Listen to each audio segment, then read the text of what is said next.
Ketaatan total kepada Tuhan. Setelah selesai berbicara, ia berkata kepada Simon, "Bertolaklah ke tempat yang dalam dan tebarkanlah jalamu untuk menangkap ikan."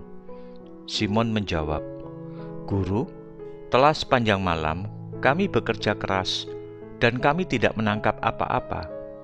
Tetapi karena Engkau menyuruhnya, aku akan menebarkan jala juga." Lukas 5 ayat 4 dan 5.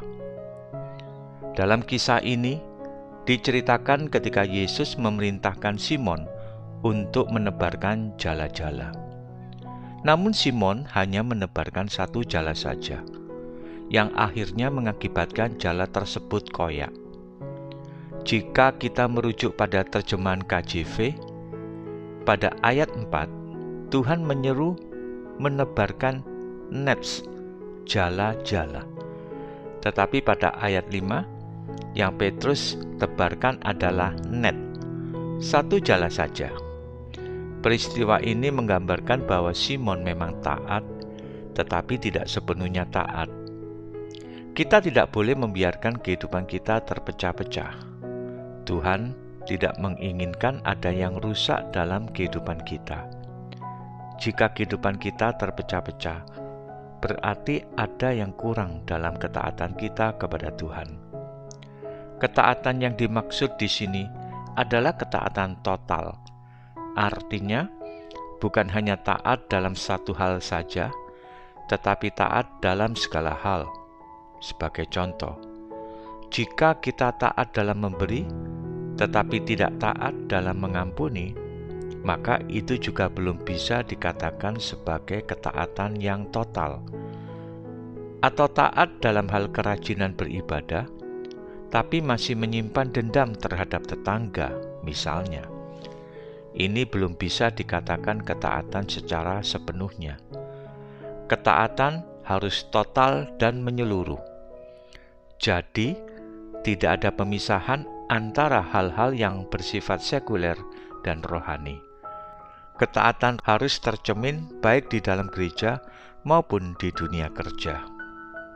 Prinsip yang sama juga terdapat dalam Roma 6 ayat 13. Dan janganlah kamu menyerahkan anggota-anggota tubuhmu kepada dosa untuk dipakai sebagai senjata kelaliman. Tetapi serahkanlah dirimu kepada Allah sebagai orang-orang yang dahulu mati, tetapi yang sekarang hidup. Dan serahkanlah anggota-anggota tubuhmu kepada Allah untuk menjadi senjata-senjata kebenaran. Anggota tubuh yang dimaksud tidak hanya satu, tetapi banyak. Namun yang harus kita serahkan kepada Tuhan bukan hanya satu, dua, atau tiga anggota saja, melainkan seluruhnya. Serahkan hati kita kepada Tuhan agar kita hidup dalam ketaatan kepadanya. Serahkan pikiran kita agar kita bisa berpikir dan bertindak sesuai dengan kehendak-Nya.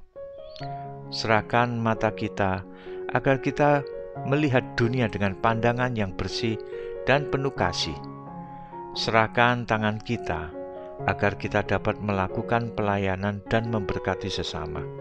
Serahkan kaki kita agar langkah-langkah kita dipimpin oleh Roh Kudus dalam jalur kebenaran. Roma 12 ayat 1 menyatakan supaya kita menyerahkan tubuh kita sebagai persembahan yang hidup, yang kudus, dan yang berkenan kepada Allah. Inilah ketaatan yang sejati, mengorbankan seluruh diri kita sebagai wujud penghormatan dan cinta kita kepada Tuhan. Kita dipanggil untuk hidup dalam ketaatan total, dengan menyerahkan seluruh anggota tubuh kita sebagai sarana untuk mengabdi kepada Tuhan. Ingat bahwa Tuhan telah memberikan nyawanya secara total kepada kita, bahkan sampai titik darah penghabisan. Ia tidak berhenti dalam ketaatannya ketika ia berada di Taman Getsemani, melainkan terus menuju Golgota. Ia tidak berhenti dalam ketaatannya ketika murid-muridnya mengkhianatinya dan meninggalkannya. Ia tidak berhenti sampai akhirnya ia mati di kayu salib. Jika Tuhan sudah memberikan hidupnya secara total kepada kita, maka kiranya kita juga harus memberikan seluruh hidup kita bagi kemuliaan-Nya. Kiranya renungan ini memberkati kita semua. Amin.